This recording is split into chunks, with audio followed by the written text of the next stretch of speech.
it all starts with education, and that's circles around to knowing what to do, when, and once we get data back to you, of course, we're going to educate you through the process, but the more familiarized you are as an operator or grower, the less stressful, the less kind of daunting that's going to be, the more confident you're going to feel in your response and your data interpretation. And there, we kind of see a natural progression where there's less hand holding.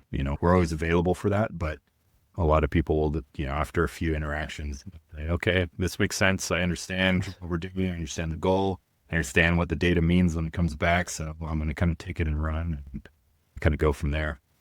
So Taylor Robinson, Chief Scientist and Founder at Rimrock Analytical. Thank you so much for joining me on the Vertical Farming Podcast. Hey, Harry, I appreciate you having me on. Pleasure to be here. Thanks to the team for reaching out. There's so much happening in the space that's directly related and tangential to indoor farming, and it's hard to keep up with all the innovations happening. So I'm glad we got connected to hear what you guys are up to in the space. Yeah, likewise. And you guys do great work as well, kind of sharing the message from different aspects of the industry. So again, pleasure to be here. Where are you calling in from? Just outside of Denver, Colorado. Okay. Born and raised there? Western Colorado. Okay. Yep. I'm a Colorado guy. What's the founding story? Like, were you always in this space, or what was the road that led you to Rimrock? Yeah, for sure. It's a bit of a winding road. So I grew up in, as I said, Western Colorado. And at that time I was exposed from an early age in kind of the agriculture or farming space. I had family members that to this day are still in the peaches and a lot of the fruit crops. Yeah. So a lot of farming, a lot of agriculture. My dad had actually owned and operated a garden and nursery center when I was younger as well. Okay. So big focus around plants. That is kind of a big part of my upbringing. And still's a good work ethic too, I would imagine. Yeah, I'd like to think so. Yeah. But, kind of parallel to that, I always had a deep interest in science, particularly molecular sciences. So I'd gone to school and really started my early career out in cancer research. And so I was doing a lot of like molecular genetic based studies and research, and, something I really had a passion for. And, the cancer research position, it's a tough life, major kudos to those who do that. It's, funding is always an issue, looking for grants, and kind of always felt like you're kind of looking for your next meal. So I ended up getting out of that. What drove you into cancer research? It's just an interest of mine. It felt like it was a nice combination of providing some real change potentially and some real benefit to people, but also, kind of scratch that itch I had of being kind of real in depth in the bench sciences and molecular sciences. Okay. So yeah, I kind of built a career following that in various technical roles, all kind of science related, a lot of water treatment I did, including in the CEA space. Okay. But I started Rimrock in 2019. And for me, it was kind of the perfect marriage between able to provide, cutting edge science services and, blending that with the plants and agricultural space. So for me, it's kind of a passion project that we've been able to grow and hoping to continue on that trend. What did you see in terms of a need when you started Rimrock, and how familiar were you with the space that you were entering? Yeah, I think there's certainly a need. We kind of take the mantra of, data to decisions at Rimrock.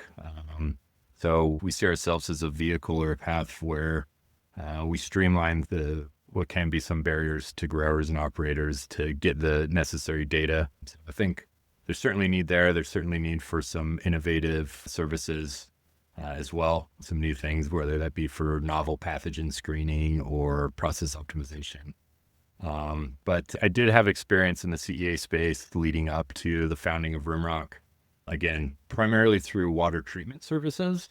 But it was a great primer to me to really do the nuts and bolts on how a lot of the hydroponic systems work in vertical farming, in just broad CEA from a broad sense. There's a lot of innovation, precision farming. There's a lot of touch points there. So it was a good kind of broad nuts and bolts introduction to the space, and it led itself pretty nicely into more of the lab and technical thing now. For folks who may not have a good understanding of what the issues are from a water treatment perspective, or some of the challenges indoor farmers face on that front, what would you say what would be surprising for folks? or some of the things that Yeah. you learned when you were working with the water in those controlled environments. Yeah, yeah. A lot of different things you see working in the industry. I think some of the things that can potentially catch operators off guard or cultivators off guard is, instances where you can get biofouling, for example, where you get a biofilm production, particularly when you're using like pressure compensated emitters and kind of smaller tubing, whether it's top feed drip or some of the even broader piping systems. You can see that where not only has a detrimental impact on your watering system efficacy, your fertigation system, but also can be a harboring ground for potential pathogens. And some of the things we've seen doing microbial surveys through Rimrock Hmm. and water systems is, of course, we talk about the potential risk of plant pathogens, whether those be root-borne pathogens or others. But there's also a potential risk for human pathogens that I think are often overlooked, Hmm. whether these be different strains of E. coli, Salmonella, Listeria. Some of these things pop up from time to time and can, potentially be spread in water systems or surface systems. So there's a potential risk there for the produce, the plants themselves, but also on the human side. So, we've seen some potentially nasty critters and microbially speaking in some water systems. So that was kind of a shock and like, all right, look, this is something to be addressed here sooner than later. Is that something that the growers usually catch when it's too late, or do they see that as a result of like the how well or how poorly their crops are growing?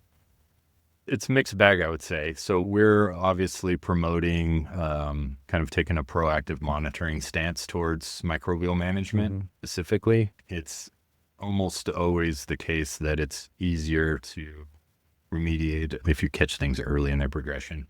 Microbes have the capacity to multiply and spread very rapidly. So keeping a close eye on things, establishing routine or regular monitoring surveys we found is our key. Yeah. And so for certain growers, I think many of them had been kind of surprised where they weren't necessarily taking measures for routine monitoring, routine sampling, where all of a sudden they see an issue. There's a visible issue, whether that's biofouling or whether that's plant performance related. And then it's all catch up. It's all right. Now we need to kind of all hands on deck, fire drill. Yeah. Where's this coming from? What is it? How do we treat it? How do we mitigate it? What's the extent of the impact? So it can be kind of an urgent situation on the reactive side. So as you said, you had some familiarity with the CEA space. Was that primarily in the glasshouse side, greenhouses, or were you looking at actual pure indoor vertical farms as well? Both. Yeah. Yeah. Yeah. It was really interesting because we were able to see all kinds of different operations, different growth styles, different growth facilities, all within the controlled space, I would say, broadly speaking. But vertical farming for sure, various levels of automation up to and including a lot of robotics. Hmm. Some customers we've worked with, more kind of traditional NFT type layouts, even DWC. So kind of a wide exposure to different growing operations and systems.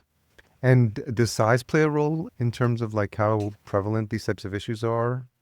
I would say so. At least it's scalable to scope. So when you have, smaller system or smaller facility, it may be easier to, if you do come across a problem, your piping network tends to be a little bit smaller and simpler. Your fertigation system also tends to be a little smaller, simpler. So with scale, everything kind of just, scales with that in terms of complexity on remediation and kind of identifying root causes and entry points, things like that. So all the more reason to kind of have a plan in place. And if you're already monitoring, you'll you'll be able to identify microbial intrusions early, and also you'll be able to identify roughly where they're coming from. So you can do a more focused remediation, whether that's updating a biosecurity plan, whether that's doing some sort of shock treatment or remedial treatment. You'll be able to be a lot more focused in that sense. So when you started Rimrock, did you already have partners in mind that you were planning to work with, or maybe people that came over from the water treatment relationships you had built? Yeah, yeah, a little of both. Yeah, we're able to bring some of those over because you can see they kind of work hand in hand. When you have a water treatment system in place, there would be typically some base level of analysis just to show ongoing efficacy of your treatment. solution. Mm-hmm. And what we were able to do is really expand on that and look kind of at the facility in a broader sense for the water and fertigation, but also surface sampling with, nutrient, substrate monitoring or optimization, varied analytical points that we're able to address. So it's kind of an added value chain there. And so when you look at the offerings that you provide, is it more from a proactive stance, or when people come to you, is it almost like there's a fire drill going on and they need to figure out what's going on, so they reach out to you? Yeah, for sure. It's both. It's certainly both. So we do have several agreements in place with some larger CEA growers organizations where we're just doing routine monitoring, and every so often something will pop up that is, potentially of concern. They're able to directly address it and kind of continue on. We have other growers, newer operations that it is kind of a reach out of, hey, I've got a whole bay or a whole area of plants that are underperforming or failing, and we need to get to the bottom of it ASAP, Mm-hmm. figure out if there's any hope in salvaging these plants, if it's a wash or a loss there, and, where can we do or where do we move to prevent this from spreading broader to other plants and facilities. These things can move quickly, as I said, and it can be pretty detrimental to operations and very disrupting when you have a major outbreak like that. And so, for the folks that are just hearing about Rimrock for the very first time, like, how would you describe the suite of services that you provide, and like who, like, would be an ideal client for you? Yeah, again, I had mentioned it before, but we're trying to eliminate the trial and error for operators. Yeah. We do a lot around microbial and pathogen monitoring, whether that's on either side, the proactive monitoring side or more the reactive troubleshooting side. We do a lot of work on benchmarking. So with this can be establishing or optimizing your nutrient feed program. A lot of people for their fertigation systems, they're doing custom blends, and you want to make sure that you're feeding appropriate rates. So not too much, not too little. And that goes for each of the micro and macronutrients. And we can test that not only in the fertigation or the fertilizer formula itself, but also in plant tissue, whether that be through sap analysis or broader just general tissue analysis. So you can kind of gauge what your uptake rates are, and that helps you optimize. And then I think finally we assist in risk management, whether that be from plant loss, whether that be through human exposure to potential microbial pathogens. Our services provide you that data trail where you can really dial in your system. And then as far as scale, we work with very large organizations that are operating in multiple states, multiple countries, all the way down to even hobbyist growers. We really kind of pride ourselves in opening up these services so we're not gatekeeping to anyone who could benefit from them. We feel that the services provided are going to provide a better experience for growers and cultivators of all scopes and sizes. So we want to make sure that we're available and able to offer that at not only a process that's streamlined and straightforward, it's not overly complex, but also a price point and kind of just a general user experience that kind of scales from large to small. What's a typical engagement look like when folks start to work with you? Is this something that happens over the course of weeks, or is it ongoing? You did mention benchmark and testing, and obviously this, you've mentioned also earlier this idea of monitoring the data and helping farmers make decisions based on that data. So I'm curious what that cycle looks like for folks that are just getting started with this, because a lot of it is probably an education process for them as well. Yeah, absolutely. It depends. So on someone who's kind of in the troubleshooting mode, we understand time is of the essence. We're not going to have a lot of upfront opportunity necessarily to really do a full top to bottom evaluation and monitoring plans and all this. Maybe that would come afterwards, but we're able to move quickly in terms of sample processing and sample submission for targeted troubleshooting. But I'd say in a more ideal scenario, when we're entering or looking to basically complement, say, a biosecurity program operation has, we'll sit down, we'll outline kind of what their objectives are, what are the different things we can offer specifically to their facility and their systems and processes.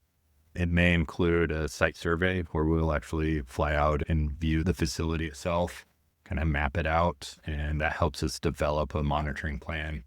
From there, we can do things. We're rolling out a microbial heat map, is what we're calling it. So what this does is it helps you better visualize your microbial results mapped to your process flow in your facility. And with that, you can see where some potential hotspots for pathogens, for example, how do those potentially integrate to downstream systems? What is your risk for transmission to those other systems or processes? We find it just kind of helps translate that data into a way that's more visual and a way that makes sense, where you can say, all right, I see this is a high risk area. We should really address this versus, we had something pop up that's maybe a lower risk organism in a lower risk area. We'll address that in kind. So those are the typical kind of back and forth on how we'll set up a early agreement or service offering. And then I'm curious about the education process I mean, as you might imagine, and you probably experienced firsthand how much stuff growers and farmers have on their plate in day-to-day operations. And this is probably just one of many things that they're keeping an eye on. So, how do they come to you and not feel overwhelmed in terms of like how to manage this, mitigate it, but also, future-proof it? How much of it is education on your part to them in terms of like how they got to this point? Yeah, absolutely. And we really want to share that aspect where we're not just going to pump out some numbers and, kind of wash our hands of the process. We feel some level of ownership in the success of our clients as well. It's, a classic scenario of if we're doing well, then you're doing well. It's a nice mutualism there. So education is a big part of that. We definitely do one-on-ones. We do teleconference meetings. We have supporting documentation that kind of walks you through, I have Pythium or Fusarium in my roots. Now what? What are some steps that can be taken? What are some remedial actions? What can I kind of expect looking at this moving forward in the days and weeks to come? And how can you leverage this data to get to a place where you would rather be, whether that be through, eliminating a current outbreak or preventing future outbreaks. So we definitely support that, and we definitely want that additional value and insight. And then, the way you answer this might actually take away business from you, but I'm curious from a prevention standpoint, like what can farms look at, and how can they think about their environment in a way that takes into consideration the wide variety? And maybe we'll go through like the laundry list of the most common, but I think, when you mentioned some of the common microbes and pathogens that can appear in an indoor farm, what can farmers, how should they be thinking about this from a preventative standpoint? Yeah, it comes with planning. It comes with having processes, SOPs in place, existing processes. So the last thing you want to do is you come across an issue and you're basically writing the response plan real time. And so you're figuring that out while you're trying to actively address some sort of issue or concern. So we recommend having specified biosecurity plan in place with associated SOPs. This is going to be one of the primary means, particularly on a microbial level, to help mitigate future issues and minimize risk. And biosecurity plans, they're varied in their scope and their intensity, I would say. But I think a well-established plan is going to mitigate a lot of the common risk. But that being said, there's no foolproof plan, right? These microbes are evolved to kind of coexist with plants, and there's no thing that nature abhors a vacuum in terms of having an empty space or a niche that normally some sort of microbial group would fill. Even well-done biosecurity plans doesn't mean that you're totally immune to risk. And that's where we look to have the data trail where you can look at, microbial levels, not only for pathogens, but we typically recommend on a lot of our programs, we'll do base level, just aerobic bacteria as well. And you can see that kind of ebb and flow over time throughout your facility. And it gives you an idea not only of if you do have a treatment program in place or your biosecurity plan, how well is it working? Do we need to make some tweaks? Do we need to optimize? What if we do see periodic upticks? Does that correspond with a change out or a cropping event? Or, what can we assign this to so that we're limiting any potential for surprises down the road? And all of that comes with, the data that we're looking to provide and take that guesswork out. I noticed that you had a couple of case studies on the website. Is there one that comes to mind where, you can kind of walk through where they were before they contacted you and what made them reach out and how you were able to like remedy their situation? Yeah, yeah, certainly. We've done a lot. I think the ones that stick in my mind are the ones that, even though it's kind of starts out as an unfortunate scenario, but the ones that come as kind of a panic troubleshooting scenario. Mm-hmm. When you're able to step in, provide some level of support, oftentimes, we're talking to the cultivation director, someone who's, at a managerial level, but still close to the operations. And they're just overwhelmed, right? They're panicked and, it's like, oh my gosh, what's going to happen Yeah, here? yeah. So being able to kind of ground them a little bit, provide kind of some options moving forward. What is this going to look like over the next week or so? What's the type of data that we expect to achieve? So specific grower, they had what ultimately we found to be a pythium outbreak in their Mm-hmm. roots, and they're having some major losses that, could have potentially significantly impacted their operations. And it moved into an area of their grow that there's a high potential for spread. So we went in, we did kind of an extensive sampling plan. We were able to identify Pythium as the primary culprit for the plant health effects that they're encountering. And we were able to isolate the where the root was coming from, the root cause, Mm-hmm. isolate that, help them establish a treatment remediation plan. They're able to flush some things out, isolate some other grow areas in their facility, and a month or so later, we continued testing, continued monitoring, and they went from pythium levels just through the roof and, really prolific in the side of their building to a non-detect Oh, in, well. a matter of relatively short order. They did lose some plants, but once they, replaced those, they're able to get back to their normal kind of growing schedule, their regularly scheduled programming, if you will. And they were just very relieved. And what we often see is then they signed up for the ongoing monitoring after that, Okay. kind of a scenario where it's like, we definitely don't want to go through this again. Yeah. We've now seen the value in action, Yeah. and we want to kind of stay on that proactive side of things. And then do you typically see the concern being like they're going to lose like the entire crop or like they're worried about things at that level? Yeah, I mean, it's definitely a risk. Particularly, depending on the style of growth. So going back to kind of water systems, if you're doing something that's recirculating Mm. or you're reusing your runoff, Yeah. whether that's like an aeroponic type system or, some of these systems, they're not a flood to drain necessarily. So if you're reusing that, the chance or the potential that you get a sick plant, the pathogen is stay in the roots and it sheds, and now you have potential communication to a Mm. very large portion of your grow. Yeah. And it's not uncommon, not unusual at all if you have a high level of pathogen load, pathogen pressure in one part of a facility, particularly if your biosecurity plan isn't dialed in, you can get transferred to other sites of the facility, even if they're spatially isolated, one room to another room or bays or things like that. You can see spread. And if these systems, if they're unmanaged, it really can get out of hand quickly. And what you'll find is, it's not as easy as just nuking your distribution system with really high bleach or chlorine dioxide or, some sort of strong biocide, because that will have an ill effect on the plants themselves, Yeah. even the healthy plants. So it is a balancing act between, how can we isolate this the best through our ability, and how can we effectively treat the microbial side, being cognizant that there's some phytotoxicity potential in the plants themselves. So, trying to walk that line could be a difficult one. It seems like once they've gone through this experience the first time, it feels like, there's a wake up call for them.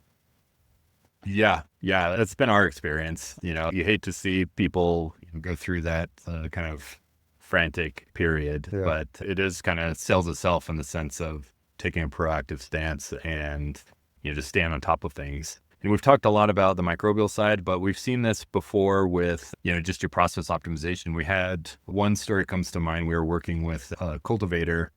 They were using a rock wool type or Mm. a stone wool type substrate media. And they're experimenting with a few different vendors, a few different suppliers, which, it makes sense. You don't want to be chain to one if something were to happen to your supply Mm-hmm. chain. But as they're doing this, they all of a sudden were detecting heavy metals in their Mm. plants, some arsenic.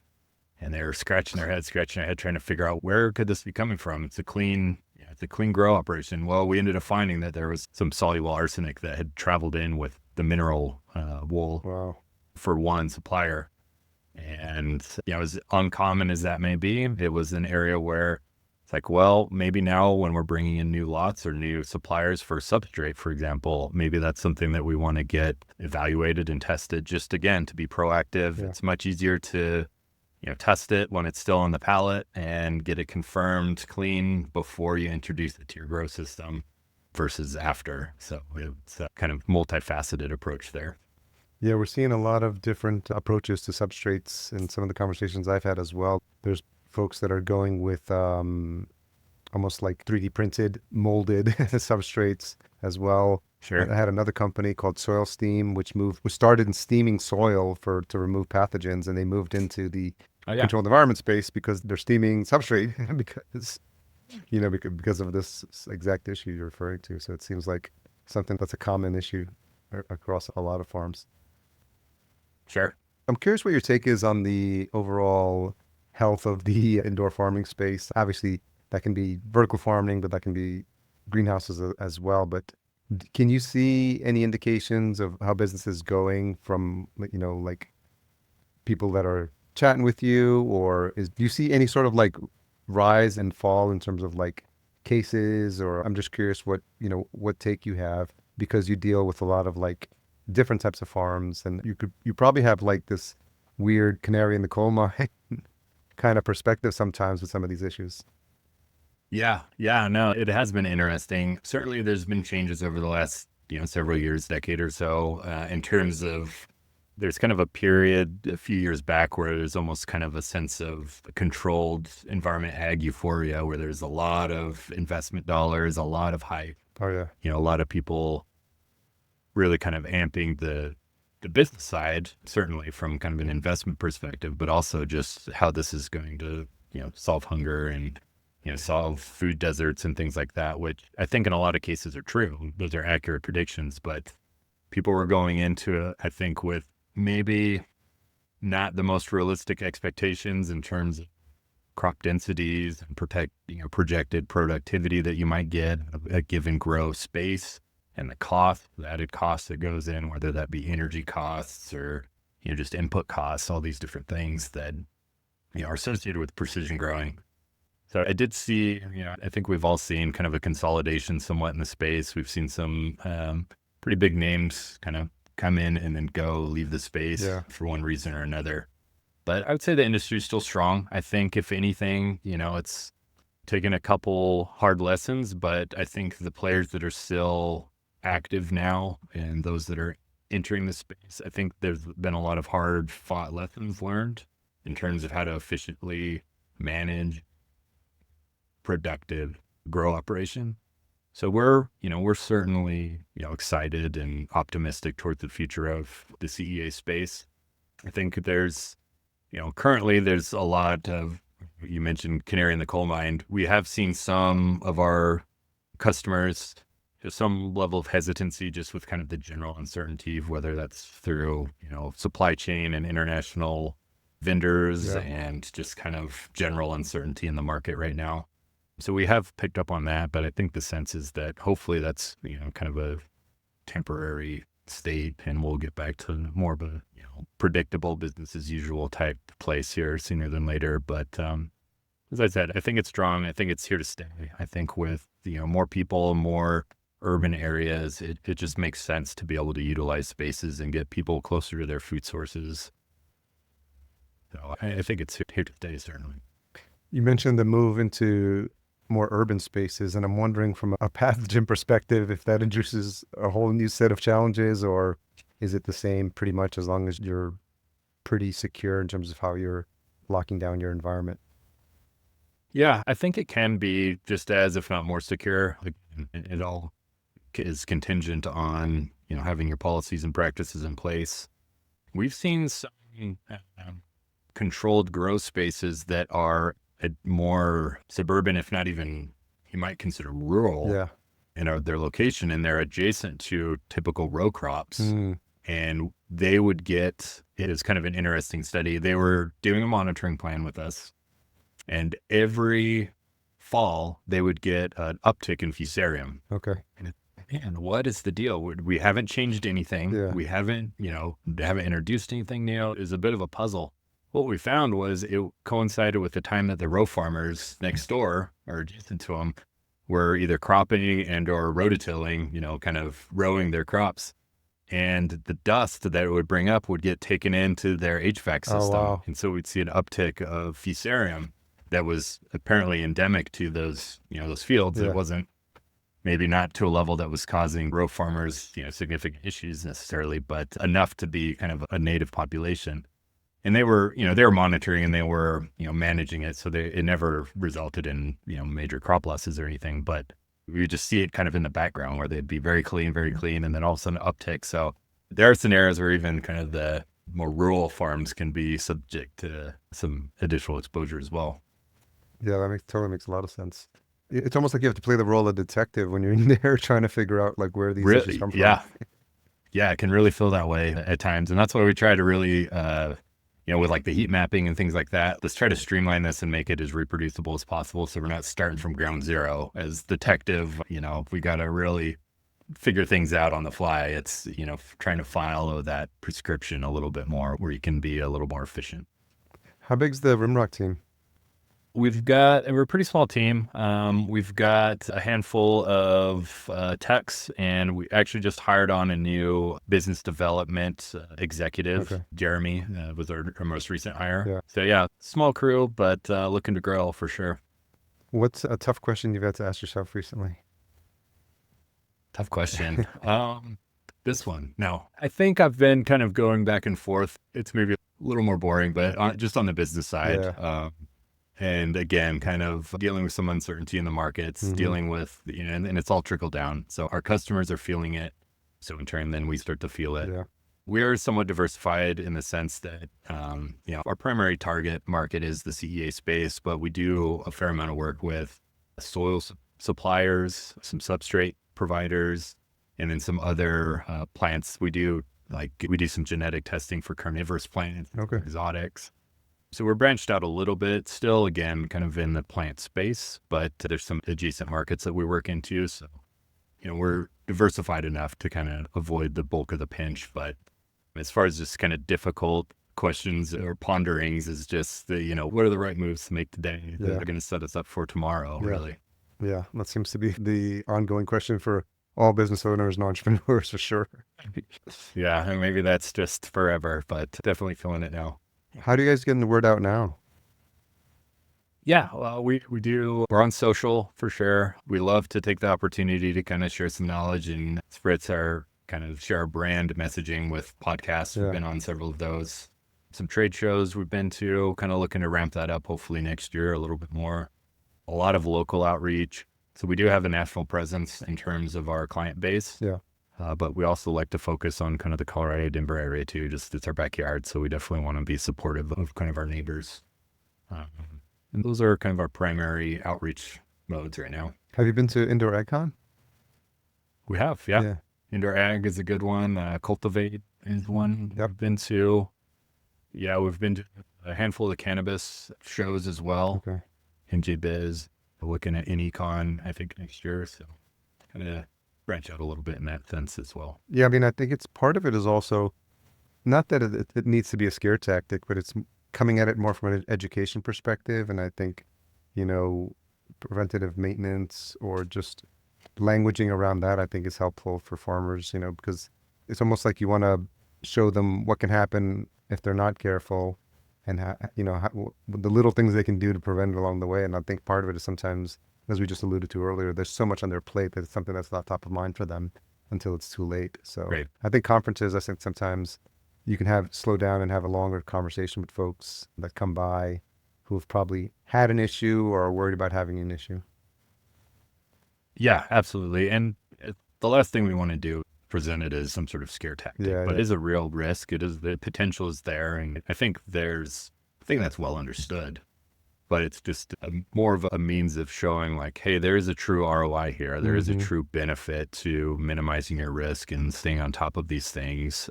I mean, as I think we've put a lot of work into making sure that our services are widely available and affordable. Yeah. And it's, you have one of these outbreaks and even a whole annual monitoring plan is easily paid for. So we definitely try to shape it as more of a win-win than more of, people might bucket you into as more the expense, maybe a luxury expense. Yeah. We're trying to educate to show, well, this is really should be part of your ongoing processes. And it looks like you do a good job on the site. I took a look at some of the stuff you have on there. You've got templates, forms, case studies, educational resources, even instructions on sampling. So it seems like you're doing a lot of hand-holding, and I think directing people, and we'll have links to those as well. But I think, is that, part of a proactive approach to educating people as well? Yeah, 100%. It all starts with education, and that's circles around to knowing what to do, when, and once we get data back to you, of course, we're going to educate you through the process, but the more familiarized you are as an operator or grower, the less stressful, the less kind of daunting that's going to be, the more confident you're going to feel in your response and your data interpretation. And there, we kind of see a natural progression where there's less hand-holding. We're always available for that, but a lot of people will, after a few interactions, say, okay, this makes sense. I understand what we're doing. I understand the goal. I understand what the data means when it comes back. So I'm going to kind of take it and run and kind of go from there. I'd like to leave a little bit of time towards the end of these conversations to any thoughts you have for the indoor farming space in the interest of like collaboration, getting people to talk more about issues that are happening. Is there anything that comes to mind for you when you think about like just having this audience? There's a lot of folks that are like, founders, C-level execs in the world of vertical farming. And so I'm curious, what thoughts you have for the industry.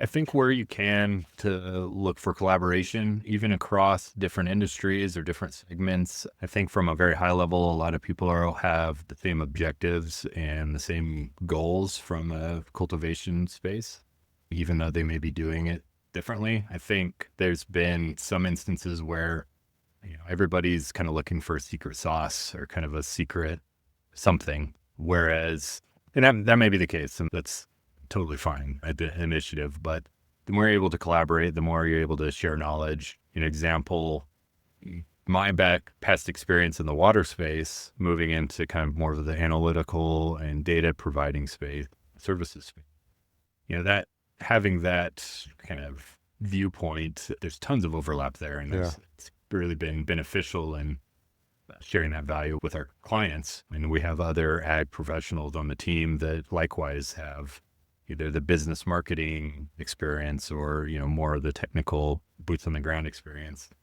where it just kind of makes you more rounded. It makes you more prepared to handle the varied issues that you come across. These systems are complex, and there's, precision ag for a reason, where you've got a lot of moving parts. You've got you got to be a plumber, you got to be a grower, you got to be an electrician, you got to be in, coding and automation. So just a virologist.